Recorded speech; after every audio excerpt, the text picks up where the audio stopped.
Post-mortem করতে লাগে 5 থেকে 10 হাজার টাকা, তারপর ফরেন্সিক রিপোর্ট করতে লাগে অনেক টাকা। এগুলো তো সরকার দেয় না। একটা পুলিশ কর্মকর্তা সাক্ষী দেওয়ার জন্য ঢাকা থেকে যায় রংপুর বা চিটাগাং, এই আসা যাওয়ার ভাড়া, থাকা খাওয়া হোটেল ভাড়া কে দিবে? আমি যে ট্যাক্স দেই, কি কাজে লাগে আমার জানি না। আপনি মেট্রো রেল বানিয়েছেন ঢাকায়, ভেরি গুড। এক্সপ্রেস ওয়ে বানাইছেন বড় লোকের জন্য, মেট্রো রেল মধ্য লোকের জন্য।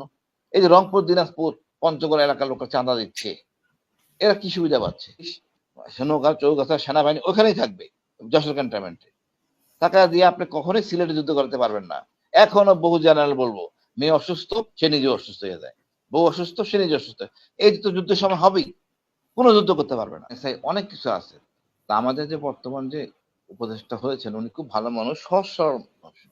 ওনার একটাই সমস্যা, উনি সহজ সরল, সবার কথা শুনেন, বাট কিন্তু কঠোর।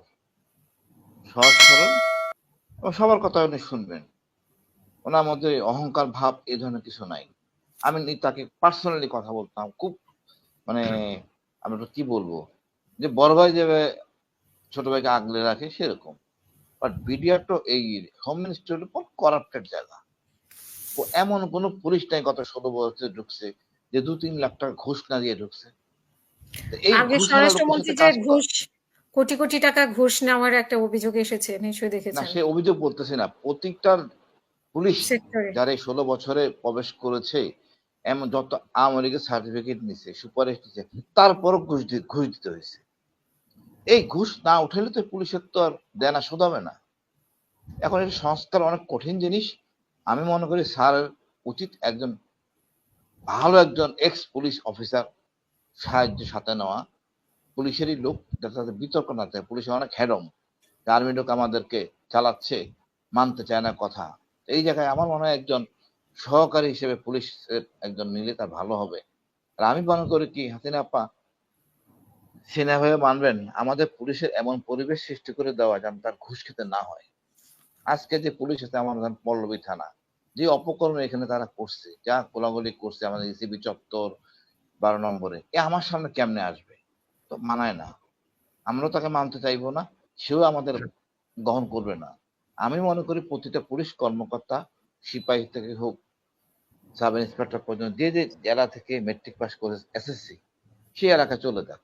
সাইকেল চালিয়ে অফিস করবে, সাইকেল চালিয়ে বাসায় যাবে, এটাই হওয়া উচিত। তখন 54 ধারার প্রয়োজন পড়বে না। সে সবাইকে চিনবে, কে মদখোর, কি গাঁজাখোর, কে ভালো, কে মৌলবী। তো তার পারিবারিক সম্পর্ক এখানে জড়িত। মেয়ে বিয়ে দিতে হবে, ছেলে বিয়ে দিতে হবে, সামাজিক মূল্যবোধ থাকবে, ইচ্ছে করলেও অন্যায় করতে পারবে না।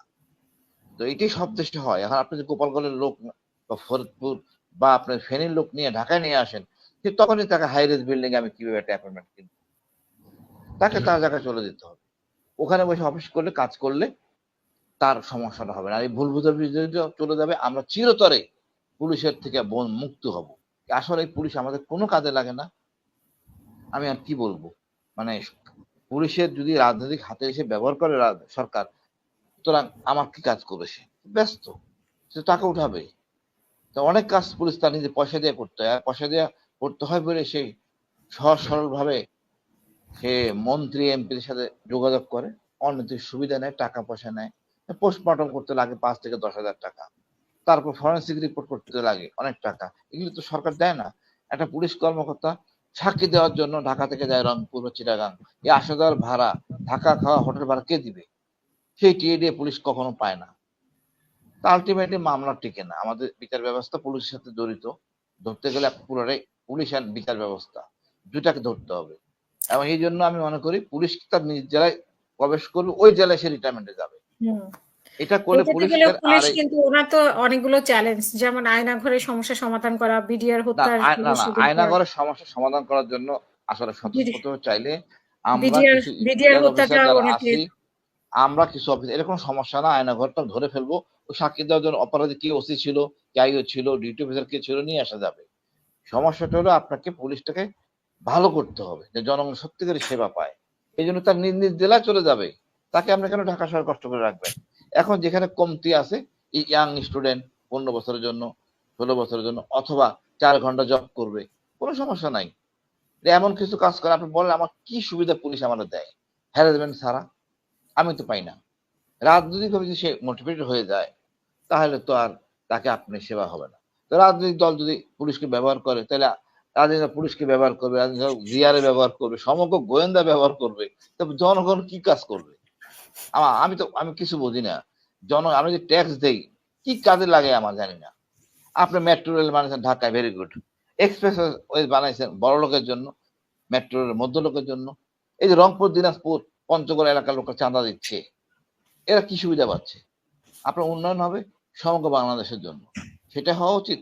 আমি মেট্রো এক্সপ্রেস যে মেট্রো রেল, যেটা আমি প্রশংসা করি, বাট থাকবে আমাদের এমন জিনিস, আপনার ওখানে বেরিবান ঠিক নাই, বেরিবান প্রতি বছর ভেঙে যায়, সমগ্র এলাকা ভেসে যায়।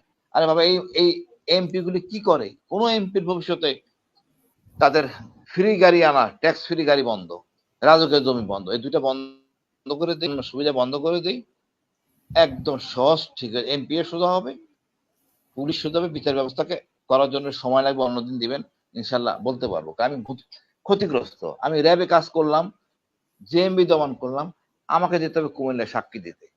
এখন এই যাওয়া আসা ভাড়াটা কে দেবে? হাতে না আপা। সকালবেলা আমি কিভাবে যাব? আমি সে কমলাপুর বাস ধরার জন্য, আমি দুপুরে খাবো কোথায়? কি খাওয়াবে আমাকে? আমার নিরাপত্তা, আমার নিরাপত্তার জন্য আমি আমার ন্যাশনাল আইডি কার্ড, স্মার্ট কার্ডটা চট্টগ্রাম পতেঙ্গায় আমি আনতে দিতে পারি না। আমার কত সরকারি কাজ, বহুবার শান্তি বাহিনীর জন্য আমার সাক্ষী দিতে হয়। এই আমার মনে হয় ভেরি ডিফিকাল্ট। পুলিশটা ঠিক করতে হবে, বিচার ব্যবস্থা ঠিক করতে হবে। বিচার ব্যবস্থাকে ওই পুরান ঢাকায় রাখলে এটা সম্ভব না, ওই সাক্ষী যাবে না। কারণ আমি চিন্তা করতেছি আমার মামলা করার জন্য সাক্ষী কারে নিব? দুইটা কেয়ারটেকার এক বাড়ি, তো দুইটা যদি নিয়ে নেই তো বিগ প্রবলেম, একটা নেই তো চাকরি করতে হবে, ওই বাড়িওয়ালা খেপে যাবে। আমার কথাটা আপা, বিচার ব্যবস্থাটাকে আমাদের জনগণ, বিচার ব্যবস্থা আমাদের জনগণের কাছে আসতে হবে, পুলিশ সেবক হয়ে আসবে। তো প্রতিটা এই যে আমাদের কমিশনের অর্ডার একজন বিচারক দিয়ে দেখ, তাহলে এই অসুবিধা হবে না। এখানে কে সাক্ষী দিতে যাবে আমার জন্য? গুমের সাথে সাক্ষী আছে পুরান ঢাকায়, সেই একটা কলসের ব্যাপার, ডক্টর ইউনূসকে 8 তলা উঠাইছে, আমার যে আর 10 তলা থাকতো আমার মনে 10 তলায় আমার ওঠা, এ অন্যায় জুলুম। আমরা বিচার ব্যবস্থাকে কাছে নিয়ে যেতে হবে জনগণের কাছে। পুলিশকে এমন সুযোগ সুবিধা করে দিতে হবে যেন পুলিশ নিজের পয়সা দিয়ে চলতে পারে, অন্যের পয়সা দিয়ে না তাকায়। সে বাসা থেকে দেখবেন একটা বন্ডেজ হবে ফ্যামিলির সাথে, দেশের সাথে, জনগণের সাথে। পুলিশ তার সুনাম ফিরে পাবে, পুলিশ সমাজ তার সুনাম ফিরে পাবে। পুলিশ হায়নার মতো মারবে না। হক স্যার বলছেন, হায়না বাহিনী আর ড্রাকুলা সরকার, রক্ত, এই রক্তের দিন শেষ, আমরা স্বাধীন বাংলাদেশ। আমার ছাত্ররা আমাদের দেখাইছে, আমি সেলুট। আমি তাদের কাছে, আমার কিছুই বলার নাই। আমাদের সবার উচিত আমাদের সংখ্যালঘুদের আগলে রাখা, একে আমার ধর্ম মোতাবেক তাদেরকে ক্ষতি না করতে পারে, এটা নিয়ে যেন কোন রকম অসৎ উদ্দেশ্য কেউ সাথে হাসিল করতে না পারে। আমি তো মনে করি এটা আমাদের মানে নৈতিক দায়িত্ব এদেরকে, যাতে তারা বিতর্কে না পড়ে। কিন্তু এই দুষ্ট মিডিয়া ভারতকে ভয় পাওয়ার কিছু নাই আমি মনে করি। সিনেমাই জানেন, ভারতকে ভয় পাবেন না, ওরা কয়েকশো জাতির দেশ, আর আমরা এক জাতির এক দেশ।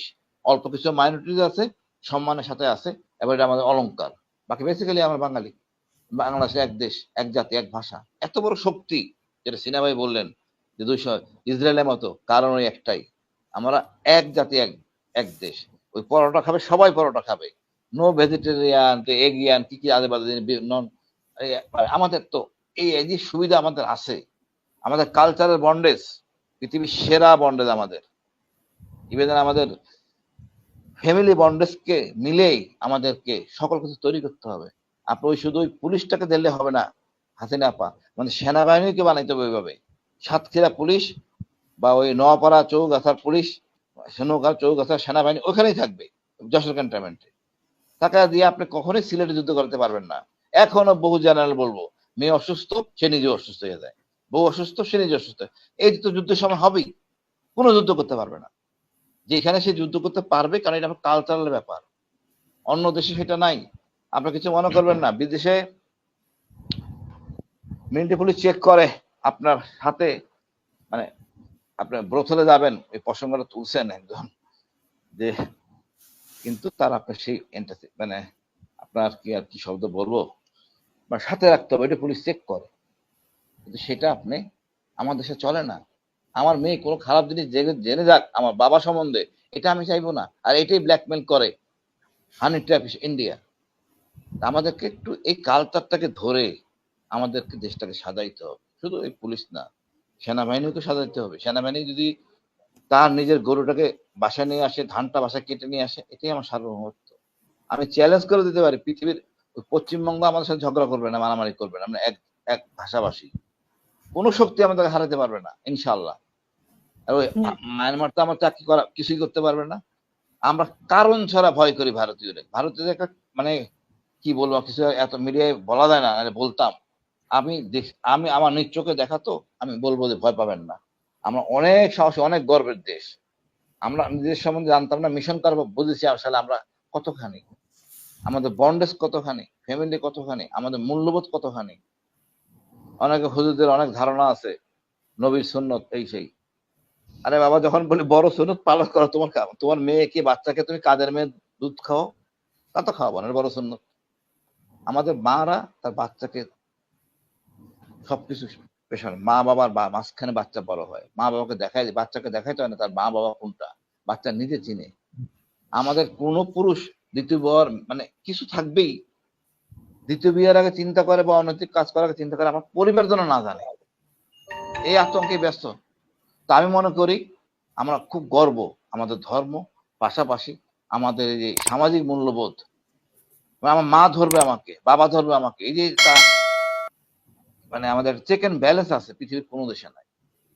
আমি অন্য সময় বলবো, আজকাল কথা না বলে, অনেক রাত হয়ে গেছে।